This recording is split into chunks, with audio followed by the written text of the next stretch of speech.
adúpẹ́ fún Ọlọ́run adá ọpẹ́ ní ẹ̀kan sí àpàdé ọpẹ́ pẹ̀lú gbólóhùn alhamdulillahi rabbil alamin fún oore àǹfààní tọ́lọ́run bá tó fún wa lẹ́ni ọ̀sẹ̀ wa kù sórílẹ̀ ayé ní àlàáfíà ara a lè gbé apá lè gbẹ́sẹ̀ a lè jẹ a lè mú láfi láǹfààní ká máa bẹ ní masáàsì lásìkò yìí láwọn tí a ń bọ̀ lọ́nà náà fi ń bọ̀ lọ́nà ìrọ̀ Ọlọ́run bàbá Allah èyí tó sí fún àmàlò rẹ̀ mọ́sá ìsẹ̀ àlékún rẹ̀ fún wa àrékún rẹ̀ nílànà ìgbàgbọ́ banisàlékún ẹ̀ àlékún orí rẹ̀ nílànà àrísìkí banisàlékún ẹ̀ àrékún orí rẹ̀ nílànà àlàáfíà ara àti bẹ́ẹ̀ lọ nǹkan tó mẹ́díà ní bùkátà sí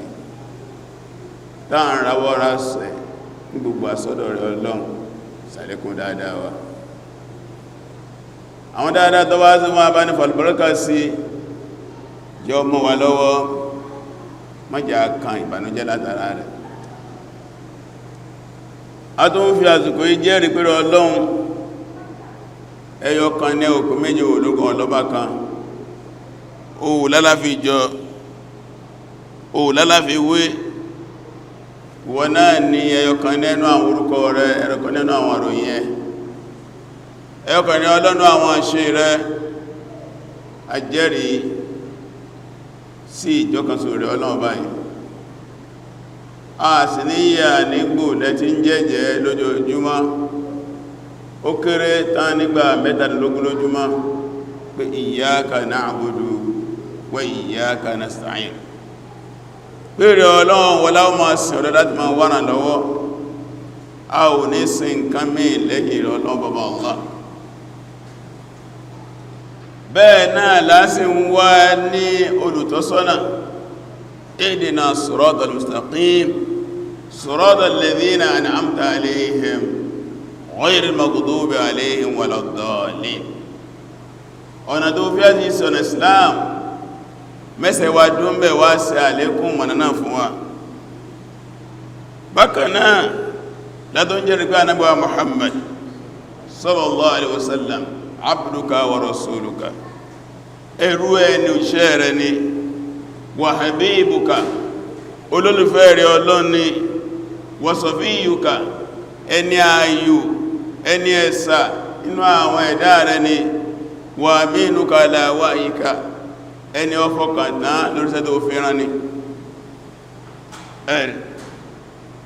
ìrọ̀lọ́ náà lọ rán Ànábì iṣẹ́ rahmatan lil alamin kó máa jẹ́ ní gbogbo ayé bashiran wa nadhiran kó máa jẹ́ olùpolongo ìrere olùfún aráyé ní ìròdùnú wa nadhiran kó máa jẹ́ olùṣèkìlọ̀ walakinna akthara an-nasi la ya'lamun ṣùgbọ́n ọlọ́pàá àwọn ẹni ọmọ pé bánà bí ṣe rírẹ̀ Ọlọ́run bá wá bá ní sí àlékún ìkẹ́ ìgẹ́ rẹ̀ fún Ànábì Muhammad bá ní sí àlékún ìkẹ́ rẹ̀ ìgẹ́ rẹ̀ fáwọn ànábì Ọlọ́run tí wọ́n jí sọ́lọ́ bá síwájú ànábì àdúgbò àwọn ará alẹ́ ànábì àwọn ọmọlẹ́yìn ànábì àwọn ìyàwó ànábì àwọn àrọmọdọ́mọ ànábì àti gbogbo ẹnikẹ́ni tó bá rin ojú ọ̀nà ànábì lẹ́gbà tó ń sọ di ànábì Ọlọ́run títí Ọlọ́run tó fi jogun ilé ayé ti bẹ́ẹ̀bẹ̀ àbí Ọlọ́run bá wà náà tá ń bẹ láyé lẹ́ta jẹ́ mùsùlùmí tó bẹ̀rẹ̀ lórí àwọn tá ń bẹ ní jímá lọ́wọ́lọ́wọ́ báyìí ẹgbùn náà mùsùlùmí wà káàkiri láyé bá ní ṣe ìkẹ́ ìgẹ̀rẹ̀ fáwà náà láyé wá ń bí kó sì yọ́nú sí wa olùgbà àbá rẹ̀ Ọlọ́run ìyọrú sí Ọlọ́run gẹ́gẹ́ bí àkọlé ìbásọ̀rọ̀ ti ẹni àwòrán láti àjímá kásẹ́yìn bí jímá mẹ́ta mẹ́rin márùn sẹ́yìn a ní àkọlé kan tí a yẹnà ìná díẹ̀ nípa ọ̀rọ̀ pàtàkì tọ́kàn àwa mùsùlùmí gbàgbàgbà tó pé lè ní ọ̀pọ̀lọpọ̀ aláàníkà kún alámọ̀rí tó bẹ̀ lórí àwọn àfẹ́ẹ̀sìn àwa mùsùlùmí tó pé ìkàkún wọn lórí alámọ̀rí kéré tó wá mú àwọn ìgbìmọ̀ ńlá kan tán pé ní al-ittihadul alami li ulama'il muslimin, àpapọ̀ àwọn àfáà àwa mùsùlùmí àgbáyé tí wọ́n kọ àwọn àlàyé kan síta tí wọ́n dojú ẹ̀kọ́ àwọn olórí àwọn mùsùlùmí, tí wọ́n dojú ẹ̀kọ́ àwọn àfẹ́ẹ̀sìn, àgàgà wọn tí wọ́n ń gorí mímbàrí ní ọjọ́ kẹjọ al-khutaba ashabul manabir, àwọn àfáà abánisọ̀rọ̀ tí wọ́n wà ní ìpele ìbánisọ̀rọ̀ ní gbogbo ọ̀sẹ̀ọ̀sẹ̀ wípé kí a kára másìkò ọ̀rọ̀ yìí o náà ni himayatu al-masjid al-aqsa, ad-difa'u an al-masjid al-aqsa, ìdáàbò masjid al-aqsa ní gbogbo ń dáàbá lágbára láti fi dáàbòbò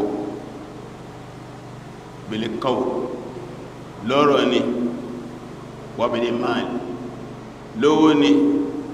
wa bil quwwa lágbára ní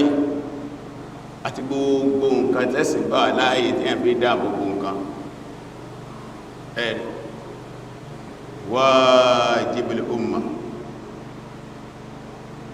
nahwu al-masjid al-aqsa, ojúṣe umma ni sí Aqsa. àti wá sọ pọ̀rọ̀pọ̀ ọ̀rọ̀ lé lórí akọ́ bẹ̀rẹ̀ pẹ̀lú béèrè wa madha ta'rifin an Aqsa, pẹ̀rẹ̀ mùsùlùmí lọ́kùnrin ayyuhal muslim, pẹ̀rẹ̀ mùsùlùmí lọ́kùnrin madha ta'rifu an Masjid al-Aqsa, kí ló mọ̀ nípa Masjid al-Aqsa ayyatuha al-muslima, pẹ̀rẹ̀ mùsùlùmí madha ta'rifina an Masjid al-Aqsa, kí ló mọ̀ nípa Masjid al-Aqsa. Ìbéèrè àkọ́kọ́ nù. Ìbéèrè náà la wá ń dáhùn lọ láti bí jímọ̀ bí mélòó sẹ́yìn tó lè gbé ibi tá dáhùn gbẹ̀yìn o náà ni nabdhatun an tarikhi al-Masjid al-Aqsa, o náà ni ayẹ̀díẹ̀wò nínú ìtàn Masjid al-Aqsa ẹ̀rì min bidayati tàríkì bina'ihi, lórí ipò ní àsìkò ẹ̀rì wa ma bannahu, ta ní ọkọ̀ ìmọ̀sálásí àti àwọn tatawurat marrat alayhi, àti àwọn ìdàgbàsókè tawsa'at, ìfẹ́ masálásí sí tó lọ ní kó ṣẹlẹ̀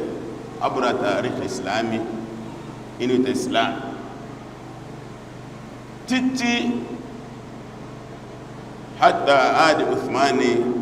at-turki akhiru khilafat al-islamiyya, tẹ́ẹ̀dẹ́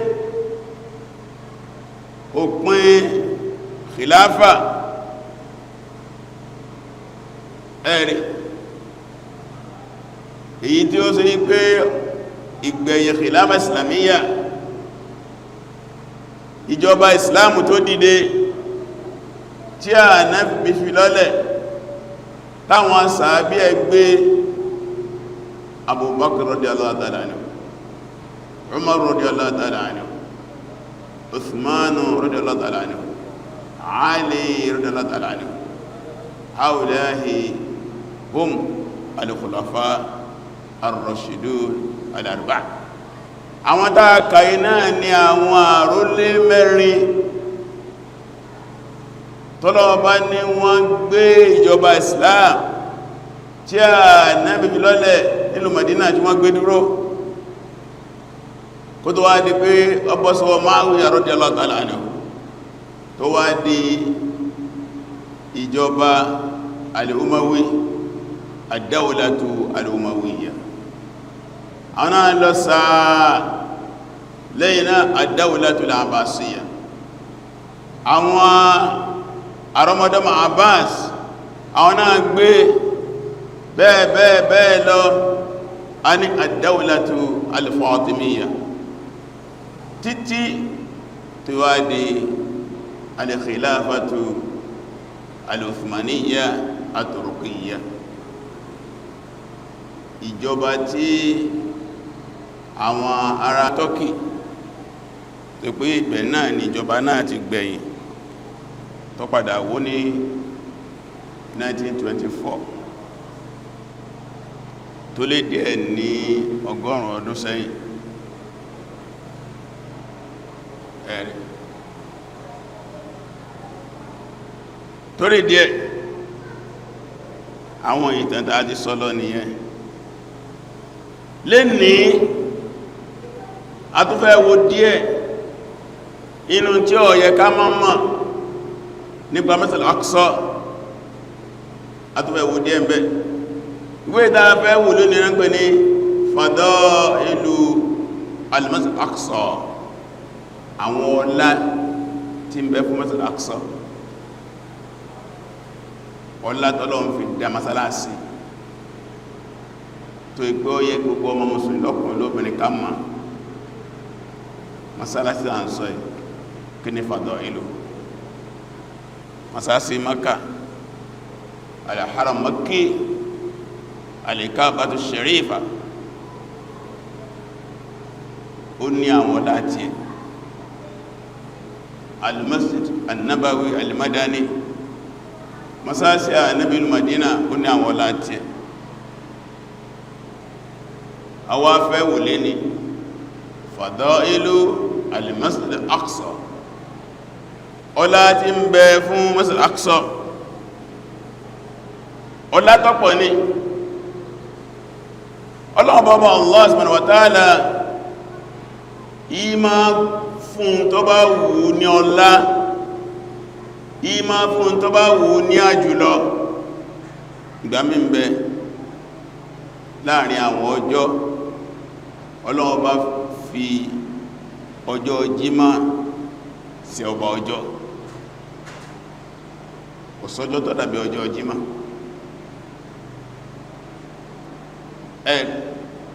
láàrin oṣù Ọlọ́hun fi oṣù Ramadan sí ọba oṣù láàrin òru Ọlọ́hun fi Laylatul Qadr ṣe olórí òru ọba òru bẹ́sẹ̀ wá máa rí nù gbáǹbẹ̀ Ọlọ́hun agbọ́lá fún ààyè tẹbá ń sọ̀rọ̀ àràfá ààyè ni gbáǹbẹ̀ Ọlọ́hun agbọ́lá fásíkò ẹ̀rẹ̀ wa ma azamahu Allah subhanahu wa ta'ala gbogbo tọ́nà bá ti wá gbé tóbi wa ma karramahu wa ma sharrafahu Allah gbogbo tọ́nà bá ti pọ́nlé tọ́nà bá ti fún ní yìí fala li muslima aw muslima an yu'azzimahu wa yukarrimahu wa yusharrifahu musulmi náà lọ́kùn lóbìnrin agbọ́ pọ́n kan náà lé agbọ́ gbọ́lá fún kan náà torí díẹ̀ azama Allah subhanahu wa ta'ala qadra Masjid Aqsa Ọlọ́run bá gbé ọlá fún iyì ọlá jùlọ ogun Masjid Aqsa wa ala makanatahu Ọlọ́run jẹ́ kí ipò Masjid Aqsa kó ga ẹ̀rẹ̀ fa yajibu alayna jami'an an nu'azzimahu ó dọ̀rọ̀ fáànà káwà náà gbé tóbi torí díẹ̀ mùsùlùmí ó gbọ́dọ̀ mọ̀ ọlá tí ń bẹ fún Masjid Aqsa nínú ẹ̀ anna arda al-Masjid Aqsa aridun mubaraka ilẹ̀ tí masáàsì wà ilẹ̀ alùbáríkà ni àyè tí masáàsì wà àyè alùbáríkà ni ilẹ̀ tọ́lọ́ ń fi bùkún sí àrídùn muqaddasa ilẹ̀ tọ́lọ́ ń fi má tónítóní sí ọ̀nà ni gbogbo ẹ̀ ń bá kàlù Kùránì dáadáa tó sì mọ́túnmọ́ alùkùrán tó sì mọ̀ nípa tafsir alùkùrán nípa ìfọ́síwẹ́wẹ́ àlàyé alùkùránì kama fassaraha ulama al-umma min al-mufassirin ẹgẹ́ bí àwọn àfáwúmà bẹ́ẹ̀sẹ̀ tó àwọn àyà alùkùrán a ní àwọn mufassirun a ní alìkùdámá àwọn mufassirun àtijọ́ a sì rí àwọn mufassirun tí ó dé òní ẹ̀rì al-mufassirun al-mu'assirun àwọn olùsàlàyé alùkùránì òde òní àtàntà náà àtàntò ní ẹni ọba gbò bí a ṣe tú àwọn àyà alùkùránì yóò rí ọlá tí ń bẹ Masjid Aqsa àti Kudus ní ìlú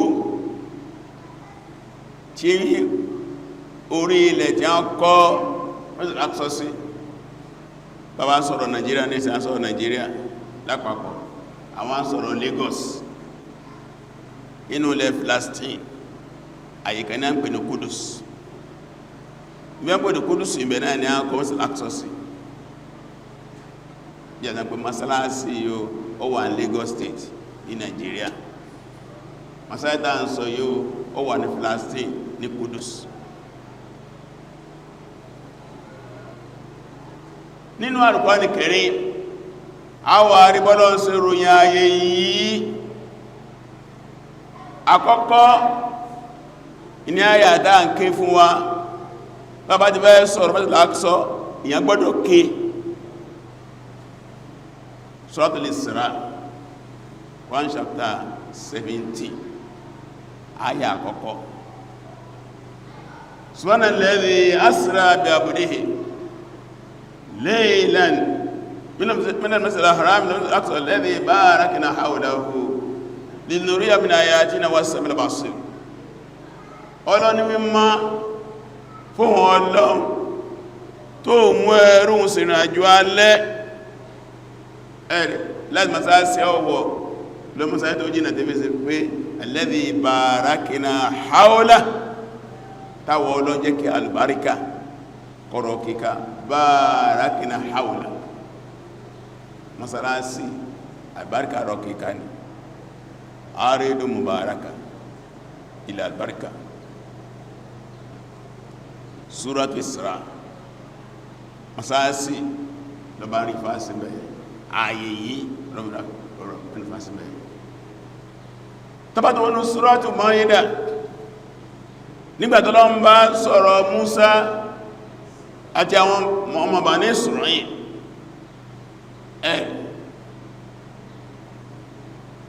Ọlọ́ni kó sọ fún àwọn Bani Isra'il tí a gbàgbọ́ wọ́n lọ sórí ilẹ̀ yẹ afẹ́ kí wọ́n lọ gbé bẹ̀ ilẹ̀ àwọn ẹni ọlọ́ni kí Musa sọ bẹ́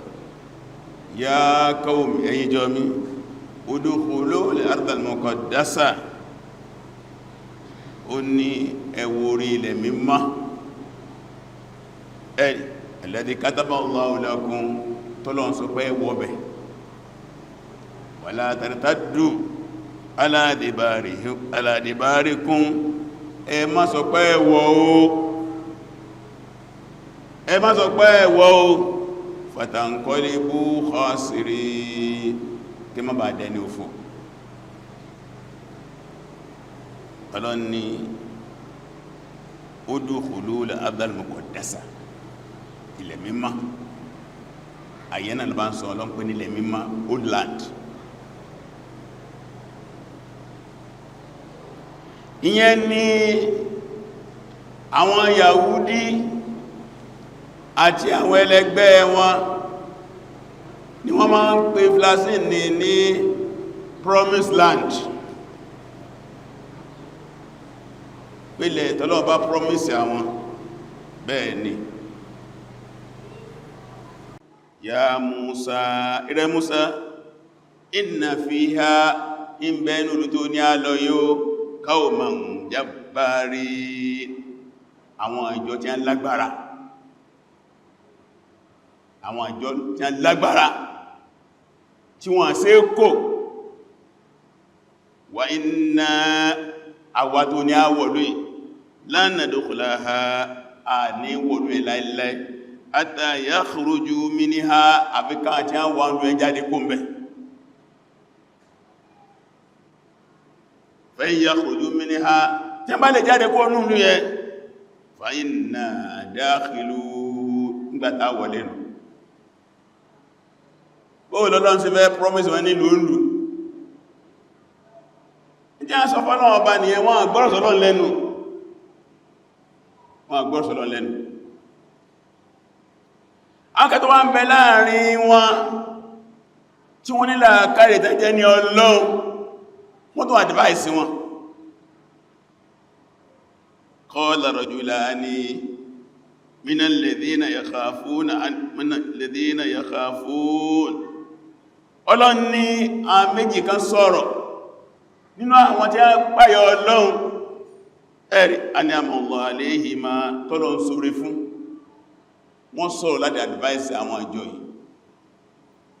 Wọ́n ní udkhulu alayhim al-baba fa idha dakhtumuhu fa innakum ghalibun, ẹ wọlé. Ọlọ́run ní ẹ wọlé, ẹ wọlé. Tẹ́ bá wọnú lédẹ̀ lọ yẹbọ́ ló ní ẹ wọ bẹ̀. Kódà táwọn tẹ́ ń bẹ̀rù yìí bá gbógun dìde, ẹ borí wọn, ẹ borí wọn. Fatawakkalu, ẹ gbára Ọlọ́run tó pa yín láṣẹ, in kuntum mu'minin, tó bọ́kọ̀ tó lè bá gbọ́lọ́ gbọ́, ẹ gbára Ọlọ́run tó pa yín láṣẹ. Ẹ wò tọ́lọ́ ní ẹwọ̀. Qalu, wọ́n tó dá, ya Musa, ìrẹ́ Musa, inna àwáyì tó ní àwọlé la nadkhula abadan, a ní wòlú ẹ̀ láìláì, ma damu fiha, nígbàtàwọn tàà sọ wá mẹ́mẹ́ àníwọ̀. Àwọn jẹ́ ní Promised Land, ìlú tọ́lọ ni wọ́n wọ̀ tí wọ́n wọ̀ ní à ń pè Promised Land, lẹ́pẹ́ sọkúsọ gbáà ní. Wọ́n wá ní fadhhab, ìrẹ́ Musa máa lọ, anta wa rabbuka, ìrẹ́ àtọ́lọ́ọ̀bá rẹ̀ máa lọ, faqatila, ẹ lọ bá wọn ará ìlú yẹn jà, inna hahuna qa'idun, àwọn oníkú ń bí o, a ní kú ń bí o, bẹ́ẹ̀sẹ̀ sórí kókó ni ẹ lọ́rọ̀ wá fi fìyà jẹ wọn. Ọlọ́run wá ní kí wọ́n rìnrìn àrìnká fódìdó 40 ọdún, wọ́n pè ní téè. Wọ́n ní bí yán bá lọ báyìí, yán bá ní títí wọ́n tún bára wọn bí wọ́n ti kó, bí ó bá rí títí wọ́n tún bára wọn ti kó fún 40 years. Orí ìrìn àrìnká yìí ni Musa kú sí. Lẹ́yìn ọ̀rẹ́yìn Yúṣàù ló tó kó wọn wọlé, ìtàtọ̀ lọ rẹ̀gẹ́dẹ́ ni. A kàn lọ síbẹ̀ yẹ torí ìsọkúsọ àwọn Yahudi tó ti wọ́pọ̀lọ àtàkùrá Mùsùlùmí náà tí wọ́n ká Promised Land ní o, Promised Land ní o. Ẹ̀yin ọmọ onílẹ̀ lẹ́kọ̀ọ́ kí wọ́n ní àjòjì tẹ́ ẹ̀mọ̀ rí kèése ran yín, kí wọ́n lọ́lọ́wọ́ bá promise wọn nílẹ̀ yìí, ẹ̀ṣẹ̀ ìgbà ni, torí díẹ̀ ìsọkúsọ ni o. Ọlọ́run bọ́bọ́ ní déédé ni kí wọ́n lọ gbélú yàtọ̀ sí pé ẹ̀yin lẹ́nìlú. Lẹ́nà wọn tẹ̀wà gbọ́ràn, ìtànlá sọ fún wa yẹn. Bẹ́yẹ kọ́ ní ọ̀rọ̀ tàbẹ́ sọ, ọ̀rọ̀ tàà ń sọ lọ́nà ni pé Ọlọ́run pè yẹn ní al-ardul muqaddasa, udkhulu al-arda muqaddasa, ilẹ̀ mímọ́ ni. ní Al-Qur'ani. Tọ́dún wo Suratul Anbiya gbọ́nà tún ròyìn tó fẹ́ ròyìn ayé yìí ó fi àlùbáríkà ròyìn ọlọ́dí ń sọ̀tà Nábì Ibrahim lọ alayhi wassalam ọlọ́ni wa najjaynahu àwọn ọlọ́ọ̀bá Allah Nábì Ibrahim kúrò àbúrú àwọn ọjọ́ rẹ̀ jẹ́nàfẹ́ súnníná àyíkárí súnníná wa Lutan bẹ́ẹ̀ allanúhù náà àyíkípa àwọn ọjọ́ rẹ̀ ká ilal ardi lẹ́bí barakna fiha lil alamin aláwọn sórí ilẹ̀ táwọn ọlọ́ọ̀bá fi albarka sí gbogbo ayé ọlọ́ọ̀ tó pè ní ilẹ̀ albarka ní ànábì Ibrahim àti Lótù ní a fi sìnrìn àjò kó ní Iraq gbogbo ìran Babylon ìran wọn ní níbi àlọ́ Palestine ọlọ́run fásitì Palestine pé ìlàlẹ́dẹ̀ bàrákì nílẹ̀ alamin fiha lil alamin ilẹ̀ albarka ní Suratul Anbiya ayah 71 tàbátí ó Suratul Anbiya náà ní ayah 81 ọlọ́dún rí fásitì pẹ̀lú albarka ní olùwálé Suleiman rí asifatan olóláàrọ̀ afẹ́rẹ́ fún Suleiman tí máa fẹ́ tajiri bí amúrìhì afẹ́rẹ́ ma ń fẹ́ pẹ̀lú àṣẹ táa fi sọ́dọ̀ Ànábì Ibrahim bí ó fẹ́ kí afẹ́rẹ́ ìfẹ́lọ ní ọ̀fẹ́ lọ afẹ́rẹ́ ni ma ń gbé káàkiri ilal ardi lẹ́bí barakna fiha afẹ́rẹ́ ó gbé Ànábì Suleiman lọ sí ilẹ̀ albarika yìí wa kunna bi kulli shay'in alimi ọlọ́gbogbo kala ọlọ́bá ní masu ẹ̀rì tàbátí wọ́n sọ́dọ̀ sábà ayà 18 ọlọ́dún sọ pé àlùbáríkà ní bẹ́ẹ̀ lọ lámà rí láwọn ààyè oríṣiríṣi nínú Al-Qur'an tọ́lọ́n ti pé ilẹ̀ Kudus tó pè ní àlùbáríkà hadha fadlun min fadailihi ilé ìjẹ́ ọlá kan nínú ọlá tọ́lọ́bá ṣe fún Masjid Aqsa lẹ́yìn yẹn tàbáwá wo àdísì Ànábì sọ̀sọ́lá àdísì Ànábì náà sọ nípa ọlá tí mẹ́ fún Masjid Aqsa àti Kudus kódà ara àwọn àfá tí wọ́n kó àwọn àdísì ẹjọ́ ẹlòmí kó àdísì bí 50 bí 50 nígbà Masjid Aqsa àti Kudus àmì ó lé lọ́gọ́rùn hadith tí ń sọ láti mẹ́fà ayẹyẹ tí a ń ṣe lódìdí tí a bákanká àdísì bí mélòó kan fún yínbẹ̀ nínú ẹ̀ ní àdísì Abu Hurairah táà ti kà fún wá ń bí dáadọ́ fẹ́ kà lẹ́ni wíbá sì máa sọ̀rọ̀ mẹ́sàlá kìsọ́ táà ní kà Ànábì sọ pé la tusadu rihal ìyàn gbọ́ díẹ̀rù kọ́ máa díẹ̀rù pé ń bò lọ ń lọ láti lọ jọ́sìn lórí ilẹ̀ ayé illa ila thalathati masajid àyàfi masáàsì mẹ́ta láàmà dígbà díẹ̀rù kún fẹ́ lọ jọ́sìn bẹ̀ gẹ́bà náà fi sọ èèwọ̀ ni kí à ń kó ń lọ ẹ̀ lọ sí lókà kó ń lọ jọ́sìn bí kan àfi masáàsì mẹ́ta àkọ́kọ́ al-Masjidul Haram masáàsì Mákkà ẹlẹ́ẹ̀kejì wa Masjidur Rasul masáàsì Ànábì Madina ẹlẹ́ẹ̀kẹta Masjidul Aqsa Masjidul Aqsa Imam Bukhari gba àdísì wa náà sọ́yẹ̀ ọlákan bí dáa máa di ẹrù lọ pé mi náà fẹ́ lọ sí lọ lórí ilẹ̀ ayé àyè mẹ́ta ni ó láyé ẹlẹ́ẹ̀kẹta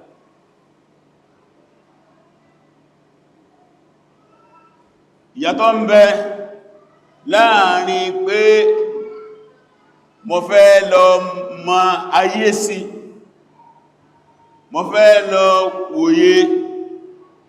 tánpẹ̀ ní tourism kò sí bí dáa lè lọ fasiru fil ard ọlọ́dẹ káàkiri lẹ̀ ẹ lọ wo àmì wọn lọ ọba àgbẹ̀ aláti Nàìjíríà pọ̀lọ̀ South America láàmàníà nígbàtí bá ti pọ̀ lọ sí lọ ọlọ Sudan ọlọ Cameroon ọlọ Mauritania láàmàníà kò sáburú mẹ́ tó pọ̀ lọ sí lọ bẹ́ẹ̀ náà ni pé ìlú táa lọ yìí a lọ tó pàá lọ pèpè sójú ọ̀nà Ọlọ́run ní dáwà pèpè táà ti lè pèpè sójú ọ̀nà Ọlọ́run ọjọ́ ìlú àwọn mùsùlùmí kẹsọ́rọ̀ mùsùlùmí ni àyè gbà wá nasiru dáwà ìfọ́n dáwà ká spread dáwà àyè gbà wá gbọ́mọ́ fẹ́ lọ sí náà àyè mẹ́ta pẹ̀rẹ̀ ní mọ́sálásí Mákà yóò gbà láàdá 100,000 àrùn wọ́n ti kí jímà darí Mákà báyìí gbogbo àti wọ́n láǹfààní kí jímà Mákà lé ní láàdá àrùn ẹni kọ̀ọ̀kan wá 100,000 wa salati fi masjidi irú kan mazasi ohun ànábì bí a lè fi salatin láàdá ẹgbẹ̀rún òrùn ni jímà kan mazasi ànábì 1,000 jímà àìlá kan bẹ̀ 1,000 ó ní wa salat fi Baitul Maqdis inú tọba wá kí ní masasi Filastin bí 500 salatin ó ní 500 ni 500 inú kátàbá kí ní Masjid Aqsa 500 Imam Bazzar Tabarani ló gba àdísì wá nínú àwọn àdísì míì tó tó ń sọ láàyè yìí Masjid Aqsa ìfún wa àti Qudus o náà ni àdísì Jabir radiyallahu ta'ala anhu ó ní ana rajulan ó ní arákùnrin kan jọ kan jaa ila Rasulillahi sallallahu alaihi wa sallam faqala lọ́bàá sọ pé ya Rasulallah irú òjíṣẹ́ Ọlọ́run ẹ̀rẹ̀ ó ní ayu khaliqin awwalu dukhul al-janna mo fẹ́ bí ẹlẹ́rẹ̀ ta nínú ẹ̀dá Ọlọ́run tí ó kọ wà lè Janna inú àwọn ẹ̀dá Ọlọ́run ta ní ọkọ̀ wà lè Janna ẹwò bèèrè tọ́lọ̀bẹ̀ ìlú ànàsàsàlá faqala sàsàlá anábì dáhùn al-anbiya àwọn anábì Ọlọ́run àwọn anábì Ọlọ́run wọ́n kọ́ wà lè Janna qala thumma man arákùnrin ọ̀dáká lẹ́yìn náà tààtún ni tààtún lẹ́yìn àwọn anábì Ọlọ́run faqala Rasulullah sallallahu alaihi wasallam aṣùwàdá gbogbo ọjọ́ a bá pa nítorí tọ́lọ́n gbogbo tó torí Ọlọ́run ni a fi pa wọ́n tí a kú sójú ọ̀nà Ọlọ́run àwọn ni ó wà lè Jánnà lẹ́yìn àwọn ànábì Ọlọ́run arákùnrin yóò tó dákẹ́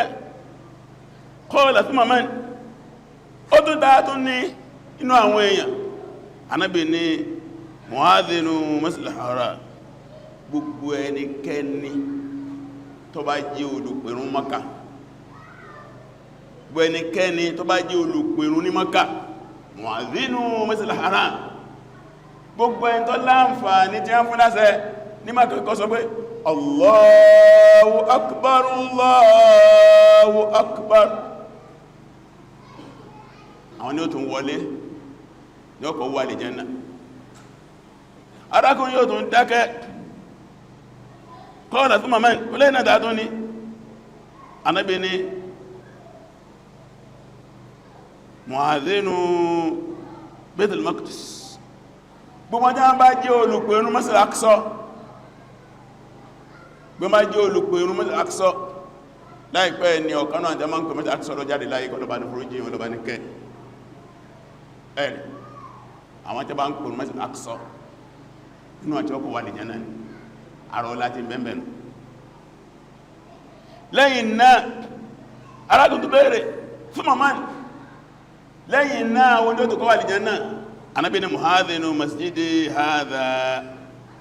gbogbo ẹnikẹ́ni tó bá kúrò masáàsì mi Ànábì. Arákùnrin yóò tún dákẹ́ kọ́ọ̀lá fún mamman ó lẹ́nà tààtún ni Ànábì sọ pé sáàrù mu'adhdhinin ala qadri a'malihim, ó ní gbogbo ẹ tí máa ń pèrún lórí ilẹ̀ ayé ní ìbámu ṣe wọn tí a bá ṣe wọ́n fi wà lè jẹ́nà. Inú ṣẹ́ tí a máa tí a fi mọ́ wà lè jẹ́nà ní irun pípé. Irun pípé láfi máa kọ́ iṣẹ́ àlè jẹ́nà ni a máa ń kọ́ bá ṣe pé ẹ̀rì kọ́dí ìyá ló mú àdísì jáde nínú ṣífà, kìtàbù ṣífà. Nínú àwọn ọlá tó tún bẹ fún Masjid Aqsa, wọ́n náà ni àdísì Abdullah bin Amr bin As, ó náà sọ yí pé man halla bi hajjatin wa umratin ila Masjid Aqsa ila Masjid al-Haram ghufira lahu ma taqaddama min dhanbihi wa ma ta'akhkhara aw wajabat lahu al-jannah, rawahu Abu Dawud. Ó ní Ànábì Muhammad gbé bá fẹ́ ṣiṣẹ́ hajj tó yí pé Masjid Aqsa ìlò ti lọ gbéra mẹ́lò ti lọ gbé ìrá tàbí fẹ́ sí umura mẹ́lò tó lọ gbé ìrá mú kó tó lọ Mákkà, ó ní gbogbo ẹ̀ṣẹ̀ rẹ̀ tó bá ṣẹ̀ Ọlọ́run foríjì. Abu Dawud gbà wá. Inú ẹgbà tí Ibn Majah sọ yí pé man halla bi umratin min Baytul Maqdis kanat kaffaratan lima qablaha min adh-dhunub, pé gbogbo ẹnikẹ́ni tó bá lè dàníyàn umura rẹ̀ láti Palestine Masjid Aqsa, ó ní gbogbo ẹ̀ṣẹ̀ tó ti ṣẹ̀ síwájú Ọlọ́run bó foríjì. Inú àwọn ọlá tó Masjid Aqsa nìyẹn. Àdísì pọ̀ rẹ̀gẹ̀dẹ̀ lóṣìíríṣìíríṣìí tí ń sọ láàyè káyẹ̀ ló pé ń bẹ́nú ẹ̀kọ́ gẹ́gẹ́ àdísì Ma'qal ibn Abi Ma'qal al-Asadi, ó ní Ànábì sallallahu ó ní nahana sallallahu an nastaqbila al-qiblatayn bi bawlin aw gha'itin, ó ní Ànábì kọ̀ fún wa tán bá fẹ́ tọ̀ àbá fẹ́ yàgbẹ́ àwọn ò gbọdọ̀ kọjú sí àdójúkọ méjèèjì, Ìkáàbà àgọ́ àdójúkọ bẹ̀, Masjid Aqsa àgọ́ àdójúkọ bẹ̀. Ànábì ń gbà tí ń kọ́ àṣàbẹ́lẹ̀ kọjọ́ náà lọ opposite ní ibi báyìí ní Ìkáàbà wà fàpẹ̀rẹ̀, ibi báyìí ní Masjid Aqsa wà. ṣẹ̀ríkù ọ̀gẹ̀ríbù ẹ̀rẹ̀ ẹ má fèsì Káàbà láti tọ̀ láti yàgbẹ́, ẹ má fèsì Masjid Aqsa láti yàgbẹ́, ẹ lè gbé sọ́tọ̀ lè gbé sósì, ọba fẹ́ yàgbẹ́ báyìí tàbí báyìí. Àgàgà tó pé bí táa wà jẹ́ gbàsàlá tó bá kọfà láwọn afá sọ pé ìyẹn sì lè kọjú sí kíbílà, ó sì kọ̀yìn sí, ìmọ̀ tó dáájú ní ká má kọjú sí ká má kọ̀yìn sí. Bá pé gbàsára wá ní àti ẹgbẹ́ ọ̀dánwò ilé nínú àwọn láti bẹ́ fún Ìkáàbà àbí Masjid Aqsa ní àti Káàbà, àyè kọjú síbẹ̀ tọ̀, àyè kọ síbẹ̀ ìyàgbẹ́, ìkíní kejì. Àdíta fẹ́ ká gbẹ̀yìn lórí ọ̀rọ̀ yìí kúlàdí sí Zil Asọ̀bí, wọ́n gbà fákan ní Zil Asọ̀bí náà sàbí ni ó wà lọ bá Ànábì qala qultu ya Rasulullah, ó lò ní ìrùsí ọlọ́ba inibtulina ba'daka bil baqa, tí Ọlọ́run bá ní ìdá Ànábì lọ́tán táà wá ṣẹ́kù láyé, nígbà wá wà láyé àdánwò wá dé bá wa ẹ̀rì aina ta'muruna tádàwó ìbádé níbo ló fẹ́ ká lọ tàfẹ́ sá fún aburú níbo ló fẹ́ ká lọ. qala rasulullah sallallahu alaihi wasallam sọ pé alayka bi baytil maqdis, ẹ máa lọ sí Masjid Aqsa, ẹ máa lọ Kudus.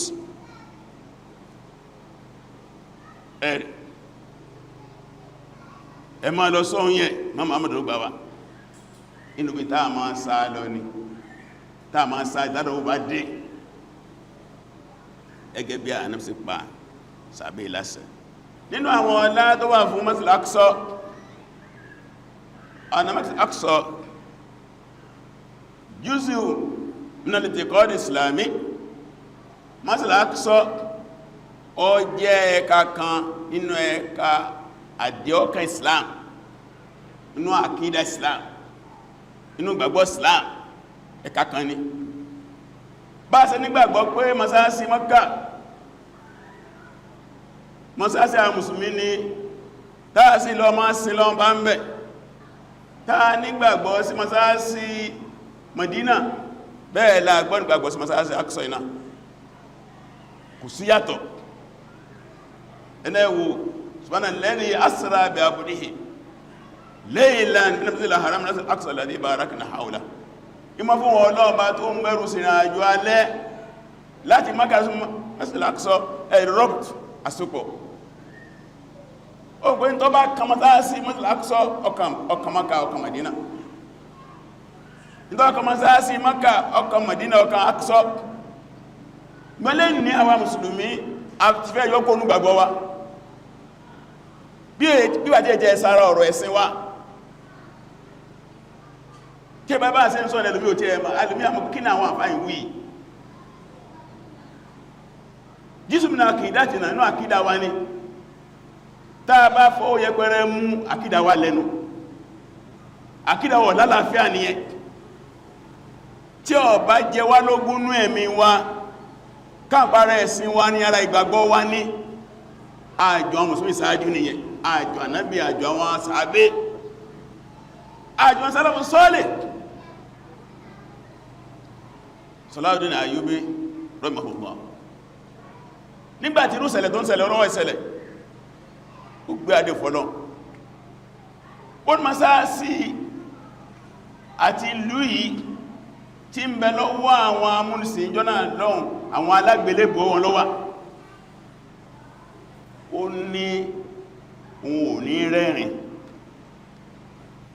àbíjọ́ tàn bá tó gba masálásí,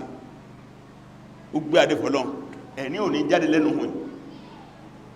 Kẹ́mi kí ẹni ẹ máa lọ túnmọ̀ sí pé àbóhùn fa ọmọ ìyá àwọn tí nínira àwọn fíẹ́sì ẹyẹ. Ó sì wà bẹ́ẹ̀ fún 25 years, ọdún mẹ́ẹ̀dọ́gbọ̀n ní òfin rẹ́ni kẹ́ tó wá gba masálásí. Lẹ́gbà tọ́lọ́run tó gba masálásí fún mùsùlùmí tó rẹ́ni ọdún mẹ́ẹ̀dọ́gbọ̀n ní òfin rẹ́ni. Àwa ní sí ànítàkìtì ni ànílámilójú ni táàtì ẹni kọ̀nsáìtì lọ́mbẹ̀ rárá, ẹni rí ìtara lára àwọn àfẹ́ẹ̀sì, ẹni rí ìtara lára àwọn olórí àmùsùlùmí àfírádáradá. ẹ̀rẹ̀ odidi ọdún mẹ́ẹ̀dọ́gbọ̀n Salahuddin Ayyubi ní òfin rẹ́rìn tó ní masálásí. Mo lọ wà ní gbèsè àìwà lẹ́nu ọ̀rọ̀ táà ń sọ yìí tí mọ̀ ń bá yẹn sọ ẹnu afọ́kùnlẹ̀ ti ń gbọ́, orí mímbàrí olè ti ń gbọ́rú ẹ̀. Ìyẹn láwọn ìtẹ́bẹ̀rẹ̀ alámìlámìlì mùsùlùmí náà fi pariwo síta pé ẹ má dákẹ́, ẹ bá wọn mùsùlùmí sọ̀rọ̀, ẹ là wọn lójú, ẹ dá wọn padà sípìlẹ̀, ẹjẹ́ tí ń lọ yé wọn. Al-Masjid Aqsa juz'un min al-i'tiqad al-islami, juz'un min aqidati al-muslimin, ẹ̀ka kan nínú gbàgbọ́ wa, àkídà ara àkídà ni ẹ̀ntẹ́ ń parọ́ àkídà ara àkídà ní Masjid Aqsa. Só jáde nínú ọ̀rọ̀ yìí, só wà ní alẹ́kọ̀ọ́ yìí, ọdíò lẹ́sí sọ ní àbí fídíò ẹjára yọgbọ́ ariwo lásán ẹ̀rẹ̀ àfẹ́ẹ̀bú kẹma búra yín kẹma bàdá ara yín kẹma yọra yín kó nú ẹ̀sìn gbogbo rádáradá yìí kọlọ́n kó ṣàánú wa ní àdánwò láni fún mọ̀ ẹ̀rẹ̀ wọ́n torí kí ní wọ́n ni liana lahu makanatan diniyatan marmuqa wọ́n torí pé ipò tí wọ́n torí Aqsa wà nínú ẹ̀sìn ipò tó gani wọ́n ni qad ittafaqa ala dhalika al-muslimun bi jami' tawaifihim wa madhahibihim wa tawajuhatihim wọ́n ni gbogbo àwọn mùsùlùmí gidi láti láìláì iná ni ẹnu wọn kò lẹ́nu wọn kò in tí a rí wọ́n belong sí nínú gúrùpù níjọ́ wà láàlẹ́ ṣíà àwọn ilé Sunni àwọn ilé Sunna ṣíà àwọn ilé Mu'tazila àwọn ilé Khawarij gbogbo wọn tọ̀wá fi pátá ẹ̀rí tàbí ilé àwọn mazahib ilé Maliki aláwọn ilé Shafi'i aláwọn ilé Hanafi aláwọn ilé Hanbali aláwọn ilé àti bẹ́ẹ̀ lọ wọ́n ní gbogbo mazahib pátá wa tawajuhatihim àti gbogbo tí jẹ́ ìròrí gbogbo tí jẹ́ èmìrí báyìí tí ń bẹ lórí ilẹ̀ ayé mùsùlùmí wọ́n ní ẹnu wọn kò fọwọ́ ijma'ul umma kulliha wọ́n ní ìpanupọ̀ àwọn àfẹ́ẹ̀sìn gbogbo mùsùlùmí ní min aqsaha ila aqsaha níbi tí ilẹ̀ ayé mùsùlùmí bẹ̀rẹ̀ tẹ́lẹ̀ bí tó pọ̀ sí wípé mẹ́sàn Aqsa lahu makanatun diniyatun marmuqa tó ìdí pé wájib dìfà àdì ìjọ́nà yẹn ká dáàbòbò ká dìfẹ́ndì ọ̀ràn yẹn ní gbogbo ọmọ lọ́gbà bẹ́ ṣó pẹ̀lú wá rí lẹ́ni gbogbo dáńsọ ọkàn wà ní tí a ní òsínú gbèsè ayé wa máa òsìrí jọ́nù ní jọ́n ní bá ti ń pariwo ní Pakistan wọ́n máa ń pariwo ní Indonesia wọ́n pariwo ní Saudi Arabia wọ́n pariwo ní Iraq wọ́n máa pariwo ní Mauritania wọ́n máa pariwo ní Algeria wọ́n pariwo ní Morocco wọ́n pariwo ní Libya wọ́n máa pariwo ní Sudan lórí ọ̀rọ̀ yìí bẹ́ẹ̀ kò rí ní madini torí ìdíẹ̀lẹ́ ẹ̀rì nínú àwọn ọlá tí ń bẹ fún àyíká ẹnu pẹ̀lú lọ́dọ̀ Ọlọ́run tọ́lọ́bá tó sọ àìjú ọ̀sẹ̀ tó ń bọ̀ lọ á tó lè tẹ̀síwájú lórí fadọ́lì Masjid Aqsa ọlá tí ń bẹ Masjid Aqsa tó ti pé yambagi an ya'rifaha kullu muslim wa muslima tàbí gbogbo ọmọ mùsùlùmí wọ́n ma iná ń pè ní ma la yambagi an yaj'alahu al-muslim aw al-muslima al-Masjid Aqsa ìtí ọ̀tọ̀ tí ó sì gbọ́ kágbọ́ ọmọ mùsùlùmí lóbìnrin ọmọ kátọ̀rọ̀ àfẹ́kọ́lọ́kúrẹ́ síwájú wa.